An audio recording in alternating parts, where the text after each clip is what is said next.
모퉁이돌 11강입니다. 오늘 말씀 좀 심각합니다. 우리 예수님께 있어서는 황당한 일입니다. 과거에 발생했던 사건들이 반복해서 계속해서 또 발생되는 거예요.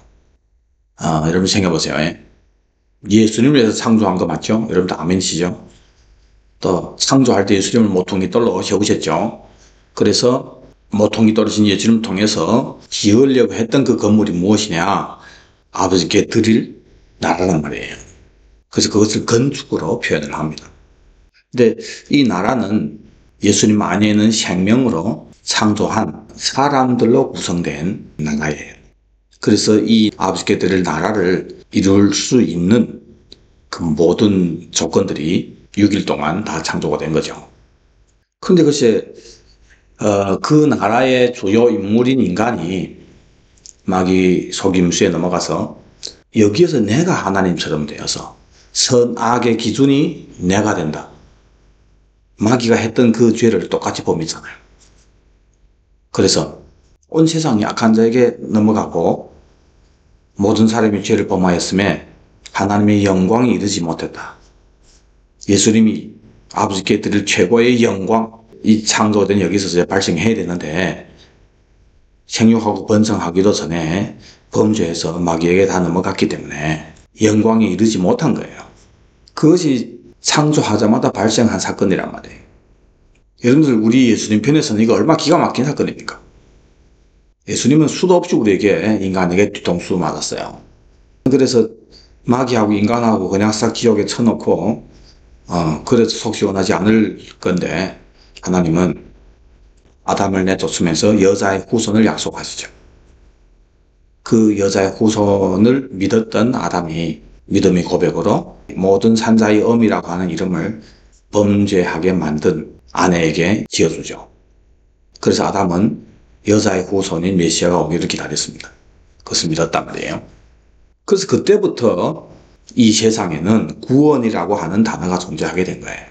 그래서 그 여자의 후손이 오셔서 이 아담 안에 지었던 우리 모든 죄를 다 감당해 주시고 이제 다시 재림하면서 하늘의 몸을 입혀서 본래 이루려고 했던 아버지께 드릴 나라 만드는 그 일들을 다시 이루려고 하신 거예요. 그걸 위해서는 예수님 반드시 먼저 초림으로 죽으러 오셔야 돼요.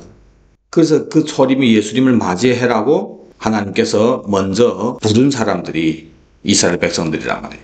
그래서 이 땅에 나라를 세워줬어요. 그 성경에서 종의 언약이라고 얘기합니다. 그래서 이스라엘 백성들은 이스라엘 민족의 아비라고 하는 아브라함부터 다 그 약속하신 여자의 후손이 오시기만을 기다린 거예요. 메시아의 도래를 기다리면서 한 거죠. 근데 정작 때가 되어서 메시아가 왔는데 심각한 사건이 발생된 겁니다. 자기 땅에 오매 자기 백성이 영접하지 않은 거예요. 이 백성을 목양하는 종교 지도자들이 이 백성들을 동원시켜서 예수님을 죽이게 한 거예요. 왜 자기 땅에 왔는데 자기 백성이 영접하지 않았나? 그 당시 종교 지도자들이 오늘로 얘기하면 목사님들이 랍비라고 하잖아요. 이놈들이 선지자들이 기록했던 메시아가 언제 오고 어떤 모습으로 오고 왜 오는지 누구 봐도 그걸 연구하면 다 나올 건데 선지자들이 예언한 그 의도대로 가르쳐주지 않고 자기식대로 바꾼 거예요. 그래서 그런 설교를 들으면서 성장했던 사람들, 사도 바울과 베드로를 포함해서 다 잘못된 메시아관을 가지고 있는 거예요. 하나님의 아들이 오는 것이 아니라 어떤 위대한 사람이 오는 거예요. 사람. 왜 오냐? 그 아들의 나라, 재림할 때 이루어질 그 나라를 위해서 죽으러 오시는 것이 아니라 지금 현재 이 종의 나라를 하나님 나라라고 얘기하고 이것을 세워줄 메시아라. 즉 메시아가 이 나라를 위해서 오는 거예요. 주님께서 이 나라를 세운 목적이 메시아의 소림을 위해서 세워졌는데 거꾸로 된 거예요.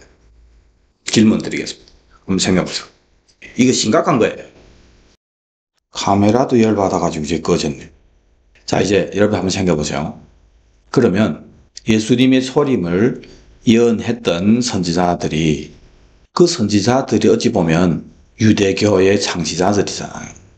그러면 그 선지자들이 이 이스라엘 백성들을 유대교라고 인정을 할까요? 그게 유대교입니까? 선지자들이 예언하기를 예수님이 왜 오시는지, 어떤 모습으로 오시는지 설명을 쭉 했잖아요. 언제 오시는지 그 설명을 했습니다.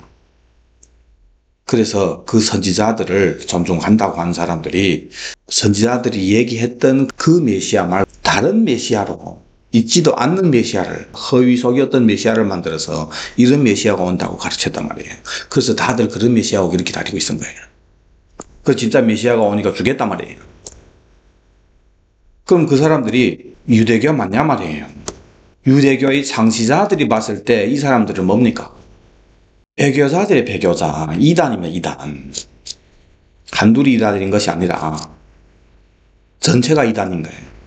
예수님이 땅에 왔을 때 실제 그 나라의 상태를 보면은 시므온, 안나 등등 몇 분 빼놓고 대부분이 이단이었어요. 그리고는 자기네가 정통이고 예수님을 이단이라고 하고 죽이잖아요. 아니 이건 실제로 발생한 일이란 말이에요. 우리 예수님이 매짜게 자기 백성들에게 뒤통수 맞은 거예요. 그러면서 십자가에서 저들을 용서해달라고 기도했잖아. 여러분들은 이런 사건들을 보면서 마음이 안 아픕니까? 사랑하지 않습니까, 예수님? 그러니까 또 그런 일을 하는 거예요. 지금 교회가 또 똑같은 짓을 지금 하고 있어요. 더 악한 짓을 하고 있어요. 그것을 말씀으로 지금 나누고 있잖아요. 정죄하려고 하는 것이 아니라 계속 그렇게 하면 안 되잖아요. 근데 감각이 없잖아요. 대부분 사람들이 감각이 없습니다. 여러분들 예수님 사랑을 안 하는 거예요. 관심이 없어요, 여러분들. 지금 교회가 어떻게 돼가든 사람들이 예수를 어떻게 믿든 관심이 없다니까. 그렇게 얘기해도 여러분 스스로가 예수 기다리는 이 부분에 있어서 심각하게 생각을 안 하는 거예요. 내가 예수 안 기다리면서 살고 있었구나. 이거 심각한 거구나. 이건 내가 어떻게 예수님 이렇게 대할 수 있나. 그렇게 말씀을 가지고 얘기해도 여러분들 그게 관심이 없어요. 그렇게 목회했던 목회자들은 제 설교를 들으면은 자기 방어하는데 바빠. 제가 뭐 심판관입니까? 제가 어떻게 감히 누차 저도 얘기하잖아요. 나도 그랬다고. 이거 회개하면 되는데 회개하려고 안 해. 자기는 목회 잘한 것처럼. 우리가 100% 잘할 수는 없지만 기본은 지켜야 될 거 아닙니까? 기본. 예수님 믿는데 그분이 왜 와서 우리를 위해 죽으셨는지. 그래서 그분을 기다릴 줄은 알아야죠. 성도들을 예수님께 중매드리는 중매꾼들인데 성도들로 하여금 예수님을 기다리며 살도록 잘 되어지지 않는 이 부분인데 죽을 때까지 이걸 외치며 살아야 될 거 아닙니까? 근데 성도님들이 예수님을 기다리든 안 기다리든 상관이 없단 말이에요. 문제는. 헌금 잘하고 예배 잘 참석하고 목회 사업을 잘 지지해주고 하면 좋은 성도, 좋은 집사, 권사. 그래서 제가 누차 얘기하잖아요. 다 지 신부 맞는다. 지가 끌어안고 산다. 그래서 교회가 각 사람들이 제국이 되는 거잖아. 강도의 굴이 되잖아요. 그때나 지금. 그 당시 이스라엘 백성들이 그런 랍비들에 의해서 세뇌당해서 잘못 믿었던 사람, 또 그렇게 교육시켰던 랍비들. 오늘날 교회에 똑같이 재현된 거예요. 남 얘기 아니고 지금 설교 듣고 있는 여러분들이 그렇다고 해요. 최소한 제 설교를 그만큼 들었으면은 정말 매일 예수님을 기다리며 살아야 된다. 기다리려고 하고.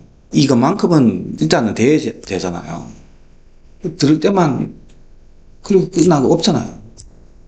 어떤 형제는, 선교사님, 이 메시지를 깨달은 사람 저밖에 없어요. 그러더니 귀가 없어요.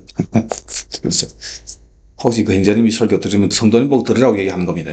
정신 차리시, 정신 차리. 관심이 없어요, 관심. 여러분들 지금 이 교회가 사도들과 선지자들이 터 위에 세워졌다고 했잖아요. 근데 초대교회 때 사도들이 지금의 교회에 와서 이 땅의 교회들을 보면서 교회로 인정할 교회가 몇이나 될까요? 예수 기다릴 줄도 모르는 교회가 뭔 교회입니까? 초림이 예수님이 자기 백성들에게 거절당한 것이 사실이고 지금은 재림이 예수님이 피로 산 교회에게 거절당하는 게 사실이에요. 이스라엘 백성들은 초림이 예수님을 죽였죠. 지금의 교회는 재림이 예수님을 죽였습니다. 죽였어요. 죽였으니까 없지. 양심이 있으면 한번 생각해 보세요. 좀 양심이 있으면 여러분들이 예수 믿어서부터 지금까지 정말 다시 오실 예수님을 기다리며 살아야 된다 이런 개념으로 어느 만큼 신앙생활을 했습니까? 몇 번 들어봤습니까? 정말 다시 오실 예수님을 기다리는 이런 개념으로 신앙생활을 하는 교회가 몇이나 됩니까? 그런 개념 있는 목회자는 몇이나 됩니까? 저는 수도 없이 이런 경험을 합니다. 다니면서 집회하면서 첫 강의는 정말 간단한 거 우리 다시 오실 예수님을 기다려야 됩니다. 왜 기다려야 됩니까? 이런 부분들을 나누는데 어떤 집사님이 끝나고 나서 저에게 와서 손잡고 얘기합니다. 이제 예수님을 진짜 제대로 믿는 것 같다. 지금까지 헛믿었다고 얘기합니다. 그 집사님은 무슨 죄가 있습니까? 무슨 죄가 있습니까? 목회자들 그렇게 가르쳤단 말이에요. 과거를 포함해서. 지금 이 땅의 교회 무엇 때문에 힘들어합니까? 왜 힘들어합니까? 예? 교회 부흥 안 된다고? 자립이 안 된다고? 뭘 힘들어해요 도대체? 성도님들이 예수 기다릴 줄 모른다고 힘들어하는 교회가 있습니까? 좀 거기에 관심 있는 사람들이 있어요. 없습니다. 왜? 다시 오실 예수님을 교회가 죽였기 때문에. 죽였으니까 없죠. 오늘 본래는 말씀 가지고 하나하나씩 설명을 드리려고 했는데 그동안 여러분들 모퉁이 돌 1강부터 10강까지 다 들은 분들이라면은 이 말씀 듣고 한번 정말 주님 앞에서 심각하게 기도해 보세요. 이래도 되는지. 지금 이 땅의 교회가 얼마나 심각한 문제에 빠져 들어갔는지. 그 당시 예수님을 거부했던 유대인들은 유대교가 아닙니다. 유대교의 이단이에요. 지금의 다시 오실 예수님과 그 왕국을 모르고 현재 여기에서 나와 함께하고 뭘 해줘. 그렇게 예수 믿는 사람들. 그 당시 유대교인들보다도 신천지보다도 웅방산된보다도 더 악한 이단이에요. 자, 이 부분들은 이제 다음 강의 때 제가 말씀 가지고 하나하나씩 여러분들에게 나누겠는데 처음 이 설교 듣는 분이라면은 모퉁이 돌 1강부터 10강까지 쭉 한번 들어보세요. 그리고 그동안 많이 들었던 분들은 이제는 알았으니까 나는 예수님 기다리며 사는지. 여러분들 정말 쉽지 않습니다. 왜? 아직 우리 육 안 했잖아요. 이 땅에 이 육으로 느껴지는 분들이 우리 마음을 다 빼앗아 가잖아요. 너무 많아요. 그러니까 교회에서 계속해서 강조해야 되는 거예요. 강조. 자연스럽게 기다려지는 거 아닙니다.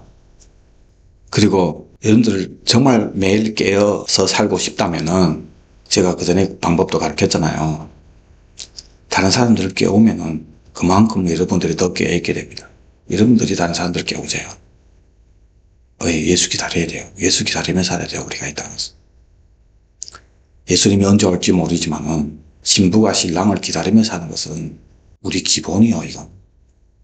이거 좀 나누며 사세요. 다른 사람들이. 가족부터 나눠야 될 거 아닙니까? 여러분들 가장 친한 가까이에 있는 사람부터 예수님 안 기다린다. 여러분들 거기에 관심이 없다는 것은 여러분들이 안 기다린다는 거예요.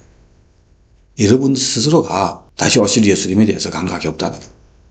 여러분들이 이 심각성을 정말 안다면은 못 견딥니다. 안 깨우고는 못 견딥니다. 그리고 제가 나눴던 이 말씀들 있잖아요. 많이 공유하세요. 많은 사람들에게. 기도하겠습니다. 아버지 하나님, 주님은 다 알고 계셨고 아시면서도 2000년 전에 우리를 위해서 십자가에 못 박히시고 그때 유대인들이 회개하기를 그렇게 기다렸던 것처럼 지금도 교회가 회개하고 다시 오신 예수님을 기다리면서 준비된 신부로 단장되기를 그렇게 소원하시는 예수님의 그 마음을 우리가 알고 정말 마지막 이때에 우리가 근신하여 깨어있고 또 더욱 많은 사람들을 깨울 수 있는 이 마지막 사명을 감당할 수 있는 귀한 자녀들이 다 되게 은혜 베풀어 주옵소서. 감사하며 다시 오실 예수님 이름 받들어 기도드립니다. 아멘. 주 예수여 오시옵소서. 아멘. 주 예수여 오시옵소서. 아멘. 주 예수여 오시옵소서. 아멘. 여러분들이 은혜 되셨다면 많은 사람들에게 공유하기를 부탁드립니다.